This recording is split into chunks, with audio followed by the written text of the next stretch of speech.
Solipsism. Solipsism is one of the strangest and most unsettling ideas in philosophy. It's the belief that only your own mind is truly real. Everything else, your friends, your family, the entire universe, might just exist inside your consciousness, like a dream you can't wake up from.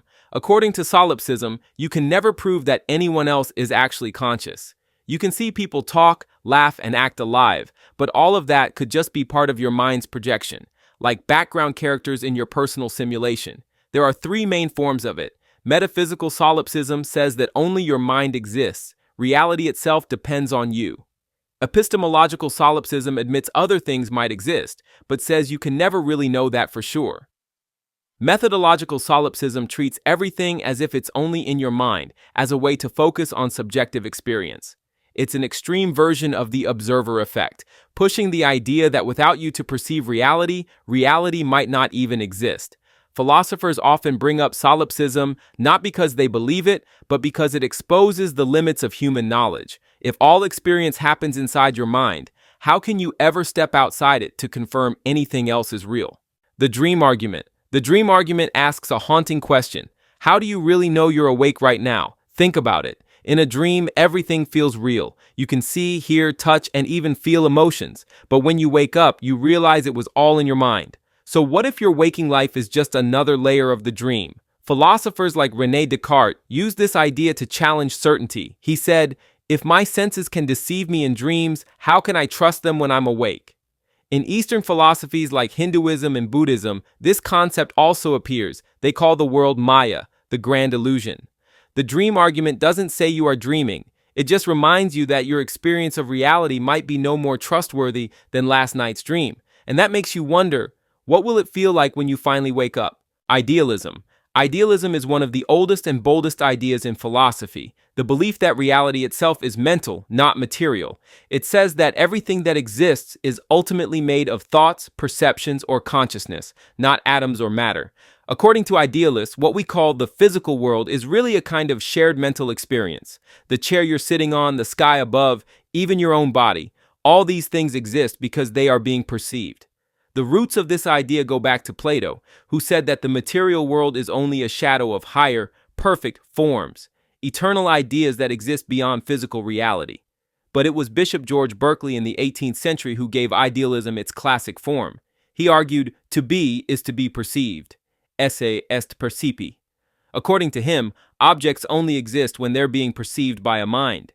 And when no human is looking, God is. In Berkeley's view, God is the ultimate observer who sustains the world by constantly perceiving it. Later, philosophers expanded on this. Kant's transcendental idealism said the mind doesn't just receive reality, it shapes it. Space, time, and causality are not out there in the world, but are structures the human mind uses to make sense of experience.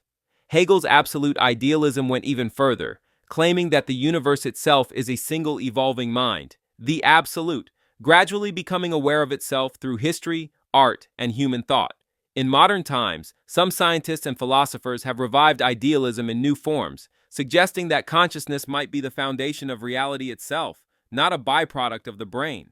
They argue that matter could be the illusion, and mind, the true substance of the universe. Simulation theory. Simulation theory is the mind-blowing idea that reality itself might be a computer program. It suggests that everything, the stars, the cities, your memories, even you, could just be part of an incredibly advanced simulation running on some cosmic computer.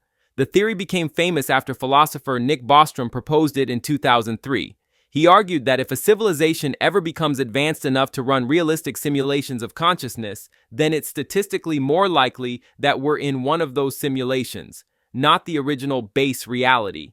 Every law of physics would just be part of the code. Some scientists even take this seriously. They've looked for pixelation in space, tiny inconsistencies in cosmic radiation that could hint at a digital universe. So far, nothing's conclusive, but the math behind the idea isn't crazy. Simulation theory doesn't claim to prove we're in a simulation. It just says it's hard to rule out. And if it's true, then the real question isn't if the universe is real. It's who or what is running it. The many worlds interpretation. The many worlds interpretation is one of the wildest ideas in quantum physics. It suggests that every time a quantum event could go two ways, say a particle goes left or right, the universe splits into two versions, one for each outcome. That means every decision, every coin flip, every random event doesn't just have one result. It creates an entire new reality where the other possibility also happened.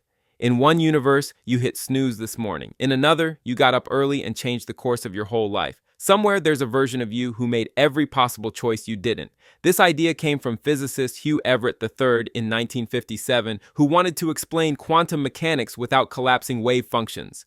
Instead of particles choosing one outcome when observed, he said all outcomes happen, just in parallel universes that constantly branch off. So, according to many worlds, nothing ever truly disappears or fails. It just exists in another timeline. Phenomenalism.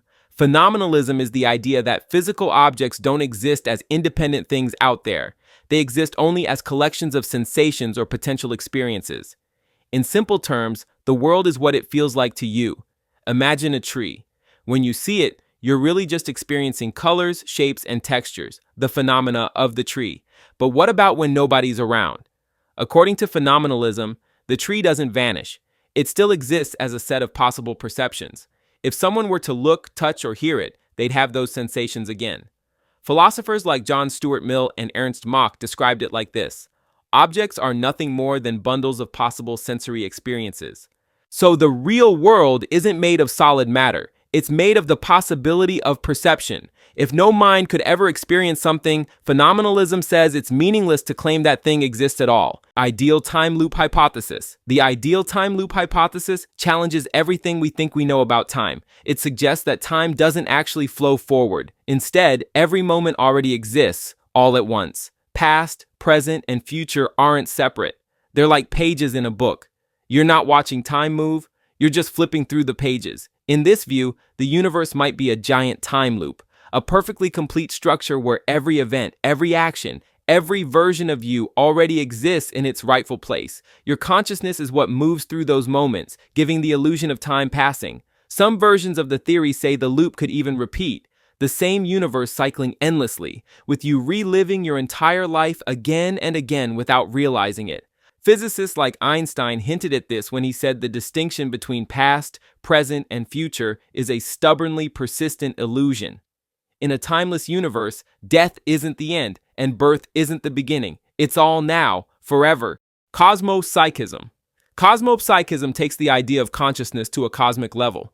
It says that the entire universe is one gigantic mind, and everything inside it, stars, galaxies, you, me, are tiny fragments of that single cosmic consciousness. In this view, you're not a separate being living in the universe. You're the universe temporarily looking at itself through human eyes. Your thoughts, emotions, and experiences are all part of the cosmos exploring its own depths.